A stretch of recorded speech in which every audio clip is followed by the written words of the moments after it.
An advisor to startups and venture capital funds. My background includes more than 25 years of experience in this field, both in startup roles as an engineer, as a marketer.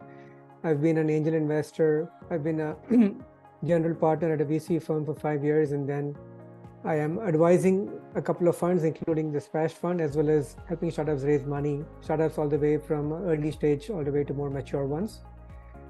Each day is different and similar in some ways. I spend a lot of time with startups, understanding their funding needs, making introductions to VCs, looking at it from my own lens, from my investability standpoint. So I get a front row seat to all the exciting innovation in the industry, and that's pretty much the most exciting part of a day.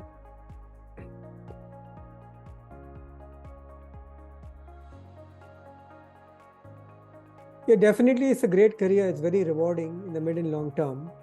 It's historically and even today a cottage industry, which basically means that it's hard to get into and hard to get out of.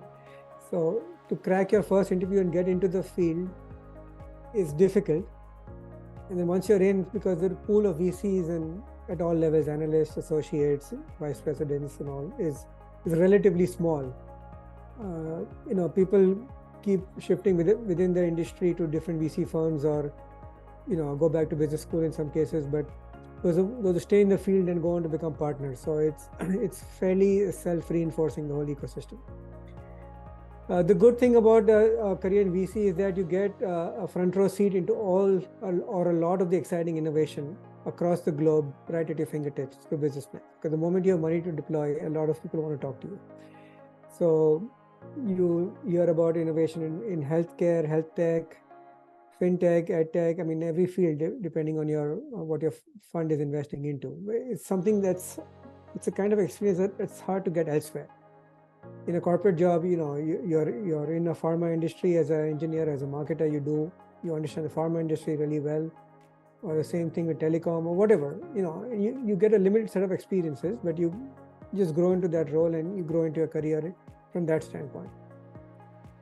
So that's how I look at the career, and but it has a lot of uncertainties. Raising money for the VC fund is really tough. You need to really be able to take a lot of rejection and be thick-skinned about it.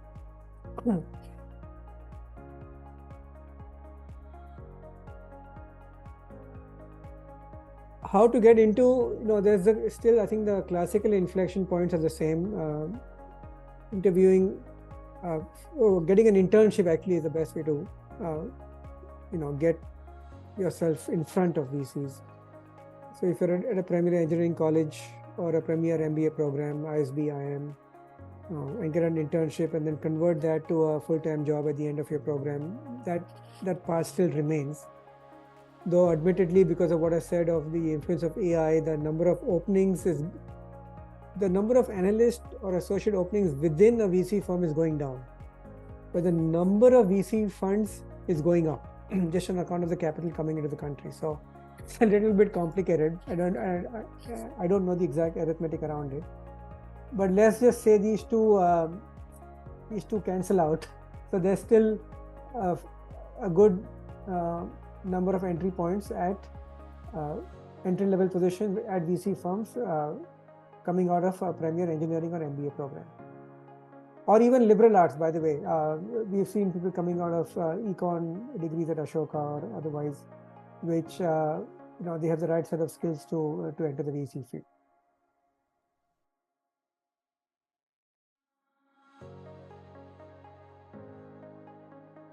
So then you can join mid-career. So this happens like if you have worked at a premier startup like Google, LinkedIn, Flipkart, maybe Physics Wala, and you come out of a successful exit event. Let's say Physics Wala goes public and you're a vice president there. You come out and you have an idea in edtech. And if you talk to a VC firm that is investing in edtech, you'd be a pretty prized resume there because of your tremendous background in understanding how edtech firms can start and scale. So I'm just explaining another entry point. This is the mid to senior entry point, typically for a vice president or a director.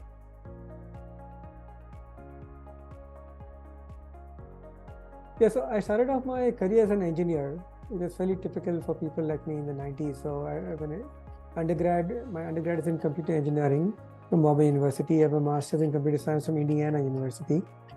And for a few years, I was a plain software developer for early stage companies in the US, this is, by the way. So at that point, frankly, I didn't know enough about the field, but I didn't like the technical field that much, so I decided to go for a full-time MBA program at Carnegie Mellon, is where I did my MBA. So it was during my MBA, especially during the last semester, where I took a course in venture capital, is where I really fell in love with the field. At CMU, the name of the business school is Stepper. The venture capital course was fairly practical and theoretical, of course. So you learn the underpinnings of venture capital, how deals are structured and all that. And then there's a lot of interaction with industry leaders in the Pittsburgh area, especially. And during that phase is when I really felt that I wanted to become a venture capitalist. I didn't enter the field at that time, though. I moved on to startups in the Silicon Valley, because that's where I found my career groove at that point. So I worked at 3 startups, but I got to see venture capital from this side of the table as part of founding or the key members of startup teams that were pitching to VCs in the Bay Area. So I learned what works and does not work for startups in terms of raising capital. And then in 2016, I moved back to India. I did some angel investing. I was getting into angel investing from a career standpoint alongside a close friend of mine. So that's technically my entry into venture capital. After doing angel investing for a couple of years, I met Anthill Ventures, which is a venture capital fund alongside an accelerator based in Hyderabad and then Mumbai and all that. So that's when I became a full-time VC for 5 years. So that's my career journey: engineer, MBA, then sales and marketing for startups, angel investing, and then venture capital.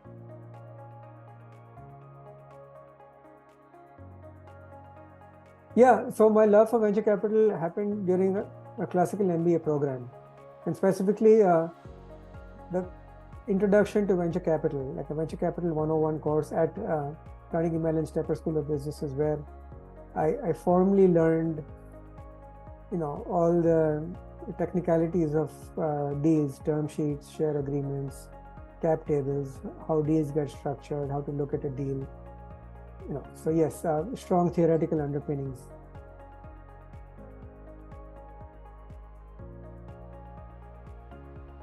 Correct. You can't impose a typical corporate structure on a team that is 10, 20, even 50 people, maybe even 100. It just has to feel like a group of people with one innate desire to build something big together, and just work together towards that, instead of knowing which, can I knock on this door? Is this a corner office? Can I speak to the founder or not? That doesn't work, because it's just artificial barriers in what should be a seamless and frictionless journey towards greatness.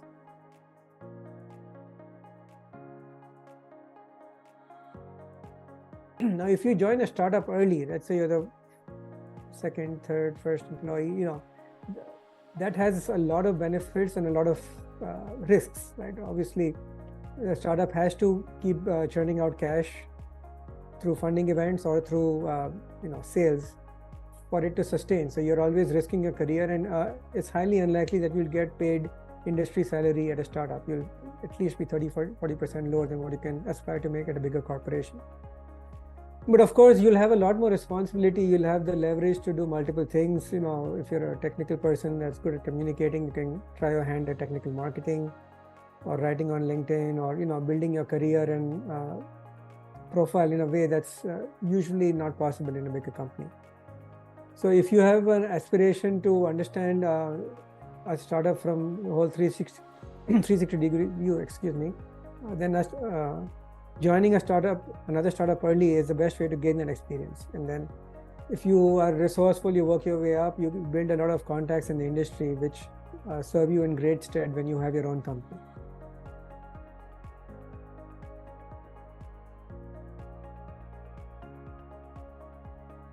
A corporate means a big company, right?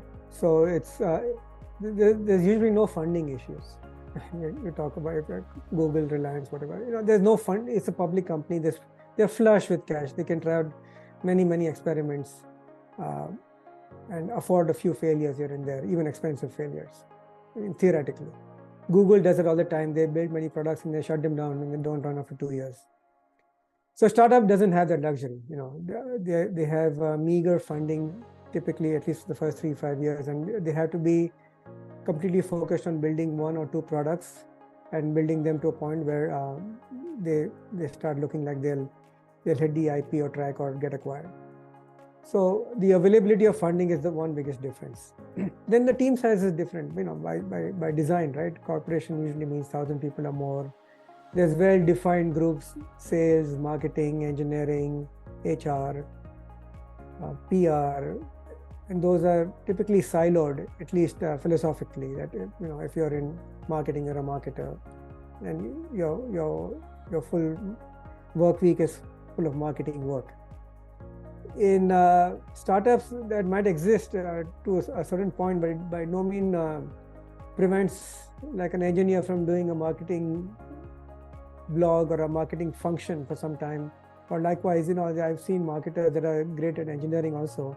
They help out in quality assurance or QA or some technical work, which engineers cannot do because it's just too much work. If you're in the middle of a product launch, almost everyone is doing some product related work. So the roles are a bit fluid and in a good sense. People do multiple things, wear multiple hats, and all for one good purpose. And third is, just the journey. The aspiration of a bigger company cannot be to grow 5x every year, right? As the laws of physics come into place. Even Reliance cannot grow 5 times every year. Startup has to grow 3-4 times a year for the first few years. It's the mandate, it's the stated goal. So it lends itself to a very unique and different culture and DNA when you're a part of a team that aspires to grow 5 times every year, as opposed to someone that is built on maintaining the status quo to some point, and then of course growing also, but growing in a much more measured way.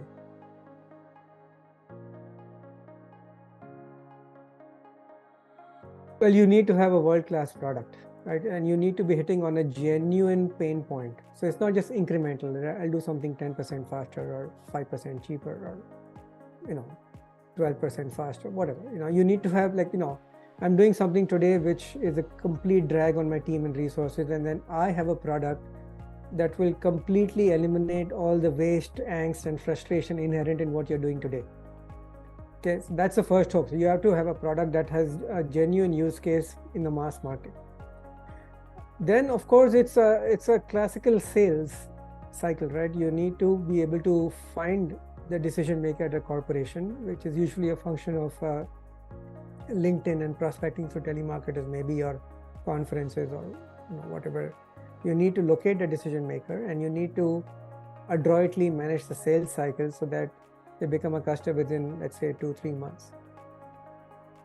So if you execute well on that, you'll get early customers. Okay,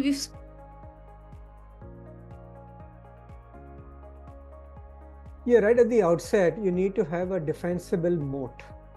A moat could be a combination of technology, patent, the ability to growth hack in India, or geography in which you're marketing, or a combination thereof. Usually it's a combination thereof, but that moat should be defensible. One way to think about it is that if someone else tries to start the same company at this very day, you should have at least a 6-month lead over them, so that if they try and replicate exactly what you're doing, you're still 6 months ahead of them at every single day. And then you need to have great execution to keep building your growth trajectory to the point where you raise further rounds of money and hit the path where you're about to go IP or M&A. So it's a long-winded answer to saying that you need to have a defensible moat that is sustainable.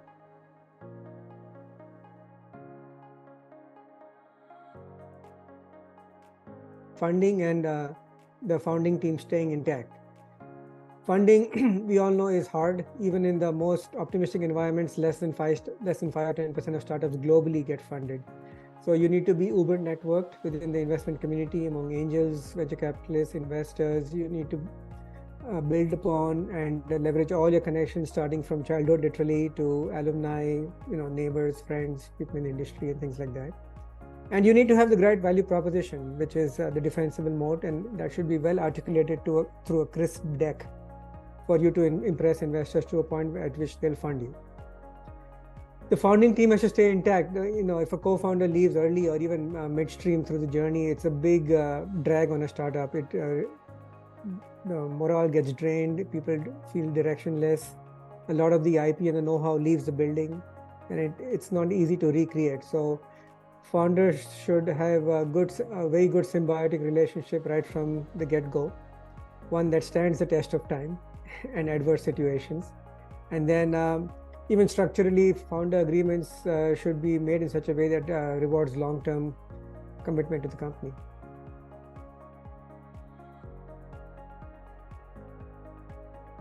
I think funding again, the first funding round is always the hardest.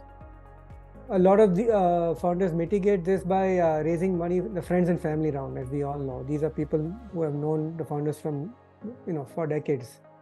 So they say, look, I just put money into you. I know what you will do. You will build a unicorn, or you will do something that is highly accretive. Sometimes they don't even know exactly what the startup does, but they just feel that I think you have the DNA to build a successful company. So friends and family rounds, the ability to raise a friends and family round is paramount, at least for initial year or so, just for getting off the tracks, building at least a beta product or an MVP, finding a team of 2, 3, 5 people that will support the company and things like that. The second thing is probably early customers. These are usually hard to get.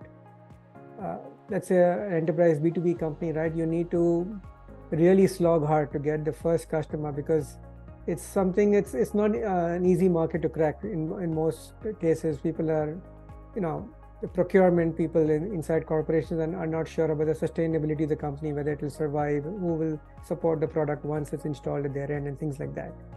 So it takes a lot of effort, a lot of sweat, blood and tears to get those early customers. But once you have that early customer group that is happy, it acts as a wonderful beachhead for future expansion. So it's paramount that you get those early customers. From your experience. Yeah, I'll qualify that a little bit. All corporations are not equal. There are a few, I'd say 5-10% of corporations that are truly entrepreneurial, even in spite of being big, like Google, LinkedIn, maybe a few. So you can be an entrepreneur within those organizations. So in other words, you get to be innovative and having ownership of products within bigger corporations, which sometimes is the best of both worlds. But it all depends on what you want to do in the future.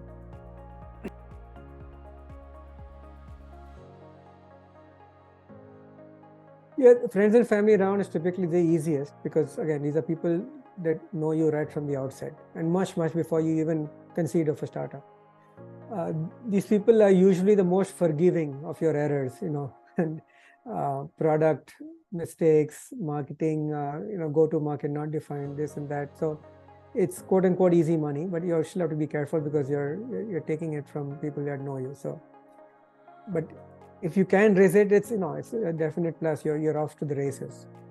Now the first round outside of immediate network is usually an angel round.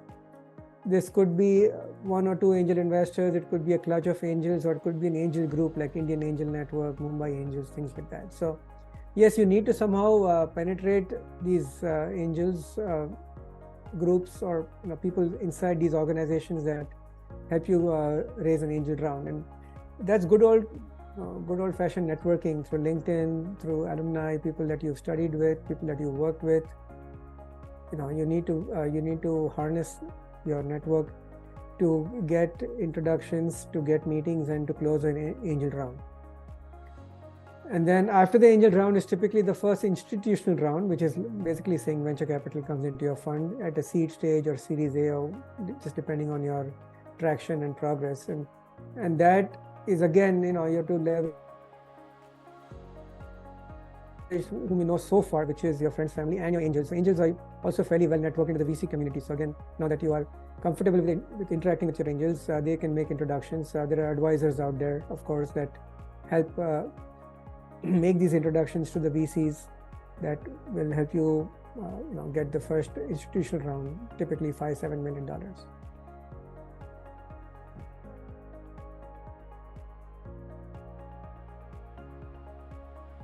Look, at the very early stage, it's mainly about the founder. So at the angel round, usually the point at which they're investing, the one thing that stays constant in the journey is the DNA of the founding team, the product they're building or aspiring to build, and how they can build a unicorn from that point on. A lot of it is gut feel, frankly. You just meet a founder, you speak to them. This guy is Jugado, he can growth hack in India, or he can build a unicorn. It's kuch hai isme. It's a way of saying that there's something genuine about his team. So from a startup standpoint, you need to be able to sell your story, right? You need to show how you've thought through a genuine problem industry-wide and how your product can solve this problem. It could be something as extreme as finding a cure for cancer or diabetes, which is one kind of startup. You could have discovered an AI predicated algorithm to make trading easier and more lucrative for people, which usually is a fairly compelling proposition. But you need to show that you have something in you which others don't. It could be sheer intellectual horsepower, 5 PhDs from IIT or BITS. It could be a new e-commerce company formed by 3 ex-Flipkart VPs that have come out of Flipkart to find a niche that is not captured yet. So it's a great team because they know e-commerce in India. Or a combination thereof, usually a strong technical co-founder, a strong business co-founder with a good crisp deck and a great idea and the ability to convince people to invest in you. And then, combinations thereof, I think, it's another way of thinking about it is that, people that invest in the angel round think that, is this company Series A able? Which means, does it have the traits of a company that in 18 months will raise a Series A? And the people that invest in Series A think, is this company Series B able? In that if you put 5 mil now, will they raise 15-20 mil in the next 2 years? Will they have a large customer base? Will they capture markets and beachheads to a point where a 15 million round can be digested by that company? And so on. A person coming in at Series B will say, is this now, this is the last funding round. So is this company IPO able? Will this company list on the Sensex within 5 years, or will it get acquired by a Google or a Flipkart? Will it have the traits of a company that will be so attractive to a corporate buyer that it will hit the jackpot? So that's, people just think step ahead. If I put money now, will I get my return? Of course, which is 5-10x, what everyone aspires for.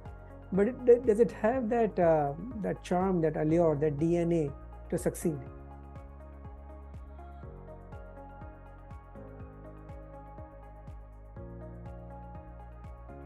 I'd start off by collaboration and communication. I club them as one. Just a person easy to talk to, a natural team player, just easy. A startup has a lot of tense moments. You need to have fun also. You just need to be able to relate to employees and not even people barely use the word employees. Your peers, your team. It's your team. It's a hard 5-7 year journey, and they need to be with you. So they need to be natural team players, and they need to be outgoing and communicative. The second is, again, raw intellectual horsepower in something, technical or business. Either you're a PhD in a technical field, or PhD is a metaphor for saying that you're an expert in something. AI, ML, parallel processing, cloud-based computing. You just need to be able to build world-class products that can scale for millions of users.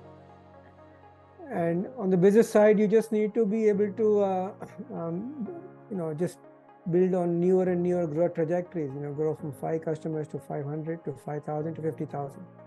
It's a hard journey. It's At some point, the distinction between sales and marketing just melts away. You just need to run marketing campaigns and quickly embrace all the leads that come in at the top of the funnel to send them the right information and convert them to customers. So it's an ongoing cycle, ongoing churn, partnerships, posting on LinkedIn, getting in the next 1,000 leads from WhatsApp and going back and doing the same thing 12, 14 hours a day for 5 years. You just need to be an expert at that.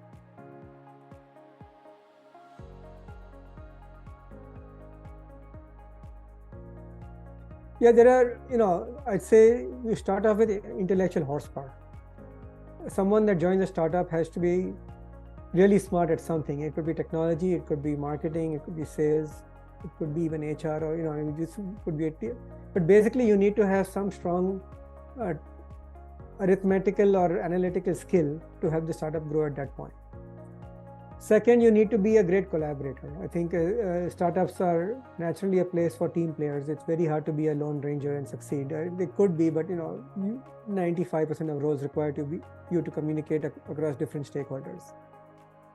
You need to be adaptable. You need to be adaptable. You can't be dogmatic about something. I just do this, I just do that. This is the right way to do it. You have to be flexible. There are pivots and changes that happen on a very regular basis. Your role might change a little bit, or even dramatically. You need to wear different hats. You need to be flexible around that and be willing to embrace change without much friction. I think communication skills are always a great plus. Again, if you're great at, even if you're great at research, right? If you're not able to communicate what your research does in layman's terms, it often becomes much harder, right?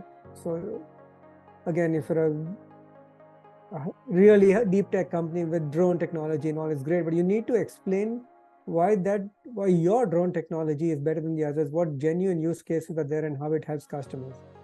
It can be explained through marketers, but even you need to explain to marketers what it actually does in plain English, instead of using engineering jargon, shall we say. And the last is, I think, just the X factor, someone who can do multiple, you could be a great developer, a great engineer.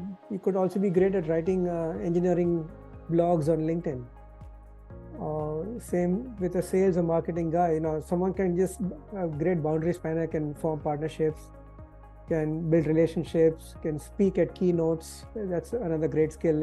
At this time, a startup has enough runway to attend keynotes, attend conferences, and be in key panels and leadership positions. Usually founders do it, but in some cases, a key engineer, a key marketer can also participate in those sessions, and the kind of publicity and experience you get there is tremendously valuable to a startup at that point. So yeah, I summarize it as those 4 or 5.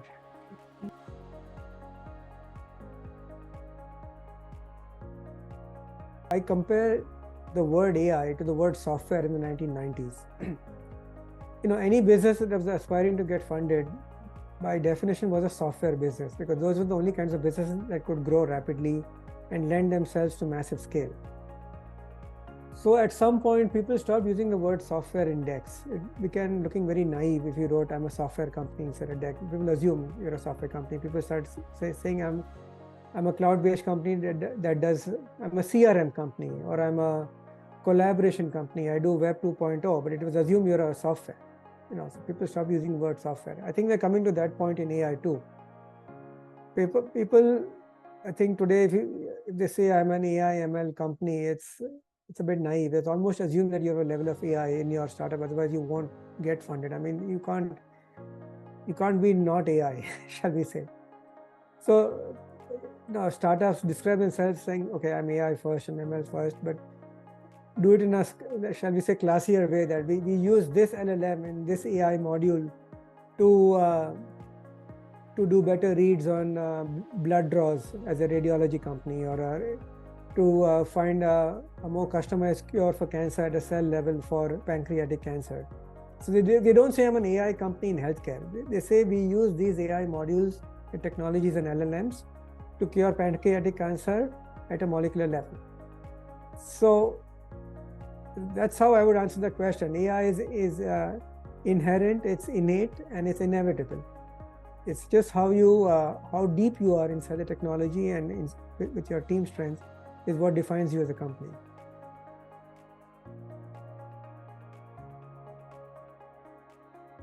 Anecdotally, I believe there's a tool called Claude, which is used a lot by product managers. Startups is a lot about launching products, new features, and improvements every few months through what are known as agile sprints. And I think Claude lends itself really well to these to startup development, especially when it comes to products and offerings. So I think that is one tool that I hear about anecdotally fairly often whenever I talk to startups or I meet people at conferences or things like that.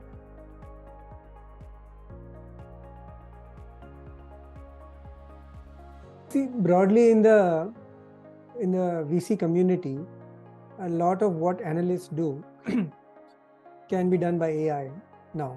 So there's a way of looking at it from a job perspective, pessimistically, optimistically, but like take one task of writing an investment memorandum, which is essentially talking to a startup, understanding their value proposition, sizing up the market in which they are competing, and giving some estimate or guesstimate of how they would win customers in this market and grow, which is the basis of a investment memorandum. At least 80% of that can be done through AI tools.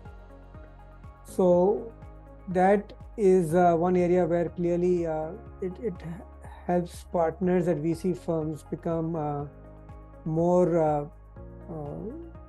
effective in some ways. Analysts become more effective, so the team can become a bit thinner.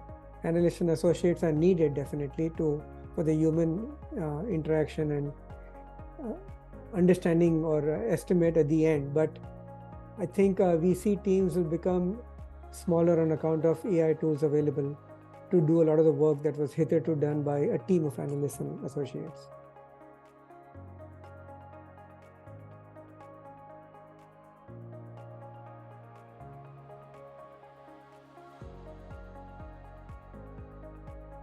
Vision and persistence.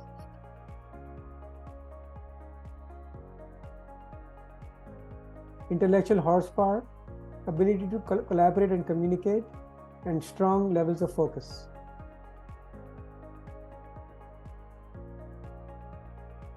Sometimes ideas are small enough, but execution needs to be big. You can build a unicorn from that way also.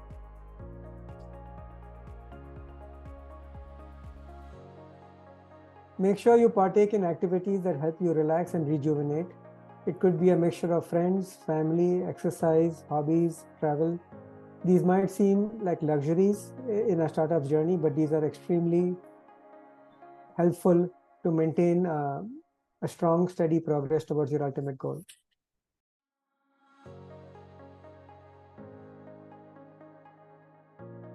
I think the one thing startups believe is that fundraise, you have to be in a completely white space where there's no competition to raise money, and that is not true at all. In fact, if you have good innovation in a space, it's not incremental innovation. You need to have substantive innovation, but if it's a space crowded with other incumbents and other startups too, but if you have the ability to growth hack in this environment, you can get funded. So I always counsel startups are not necessarily trying to get into a space that is completely empty.